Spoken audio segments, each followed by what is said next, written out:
In what many are calling the storm of the century, Hurricane Milton has made landfall off Florida's coast, unleashing tornadoes and threatening a wide swathe of the state with life-threatening flooding. It has made landfall near Siesta Key as Category 3 hurricane, and this comes mere 2 weeks after Hurricane Helene battered the state, leading to close to 2 million people to evacuate from the region. Now, prior to making landfall, it was growing in size as it approached Florida.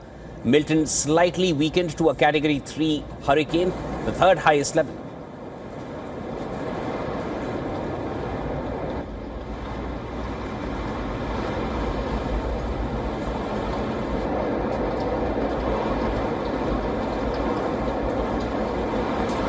The storm is expected to bring a surge of seawater, which could reach as high as 9 to 13 feet in some areas and dump 6 to 150 to 300 mm of rain. Addressing the dire weather event, President Joe Biden at a White House briefing called evacuation efforts at this stage a matter of life and death.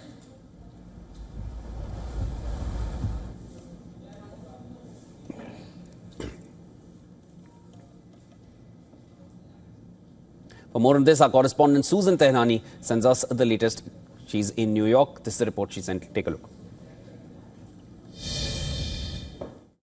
Hurricane Milton has made landfall in Florida as a Category 3 storm, unleashing life-threatening storm surges, flooding, and destructive winds as well. With sustained winds of about 120 miles per hour and higher gusts, Milton is expected to retain its hurricane strength as it tracks across Florida all throughout Thursday morning. The storm has already cut the power of more than 1 million people, homes and businesses alike, without outages likely to actually climb. A flash flood warning has been issued for nearly 2 million people, including in Tampa, St. Petersburg, as well as Clearwater as well, where 6 to 12 inches of rain has fallen so far. This is the 5th hurricane to make landfall in the United States this year alone, and it surpasses the total of hurricanes from 2021 to 2023. Governor Ron DeSantis has said that he is monitoring the situation very closely. He's told his residents to not be concerned about the aftermath. There has been about 9,000 National Guards that are ready on standby, as well as service members and, of course, helicopters and rescuers as well. This is a developing story. It is changing by the minute as we speak. There have been reports of fatalities, but those reports come from the northern parts of Florida, which was due to a tornado. Susan Tehrani reporting from New York for WION World is One. All right, for more on this, Daniel Schrag, Professor of Environmental Science and Engineering and Director of the Harvard University Center for the Environment, joins us live from Cambridge. Mr. Schrag, thank you so much for joining us right here on WION World is One. Sir, the storm weakened from Category 5 to Category 3 when it struck Florida. Intensity of the storm can change again. What's the damage at this point, and which are some of the worst hit areas? Well, it's the middle of the night in Florida right now, and the winds are still blowing. The rain is still coming down. Reports were in St. Petersburg, which is well north of where the storm center was. There was 5 inches of rain, or nearly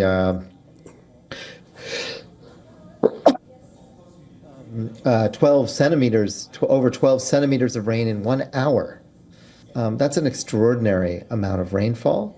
And that's happening right now. And so it's too early to assess the damage.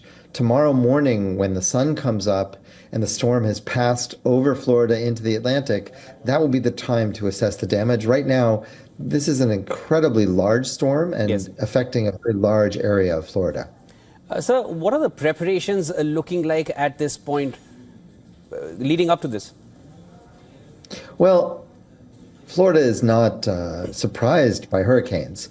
I think the surprise of this one was how quickly it grew. Sunday night, this wasn't even a hurricane, and it just became a hurricane late Sunday night. And by the middle of the day on Monday, it was already a Category 4 storm, and by the mid-afternoon, it was a Category 5 storm, the highest category, with winds over 160 miles per hour. Really extraordinary growth, and that we think is due to the fact that the Gulf of Mexico is so warm, and it's warm because the whole world is warming up, and that adds to the risk. Mr. Strag, President Biden has urged everyone to listen to the advice of local officials. Do you feel there is some kind of reluctance among people to evacuate still, or authorities are, or the warnings being given by authorities are not being taken seriously in the midst of this kind of a storm?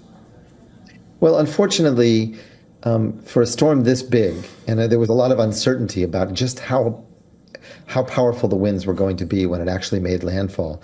It was a Category 5 storm this morning, but it was expected to weaken because as it came close to the coast, there were winds, high altitude winds that were disrupting the hurricane. And that's a good thing. That meant that it was going to weaken. But let's be clear, it's great that it wasn't a Category 5 storm with winds over 160 miles an hour. But when it made landfall, it still had winds at 120 miles an hour. And that can do incredible damage, tearing houses apart. Not as bad as a Category 5 storm, but still very damaging. As soon as it makes landfall, it weakens enormously, but still very high winds, and that can cause a lot of problems. People don't like to leave their homes in these situations. They like to say, I'm just going to stay in my home and do the best I can. The problem is if this was a slightly stronger storm, no home would be safe. And we've seen this in a variety of places around Florida. When the storms get really big, the damage can be so great that no place is safe. Well, here's hoping that people are safe and they can safely return to their homes and the damage is at the minimal. Here's only what one can hope for. Of course, we'll need to wait and watch. Of course, for people in Florida, they're not new to this kind of or at least for storms coming in. But the way this one has escalated, as you mentioned earlier, that has really taken everyone by surprise. Thank you so much for joining us on the broadcast. That was Professor Daniel Strag joining me.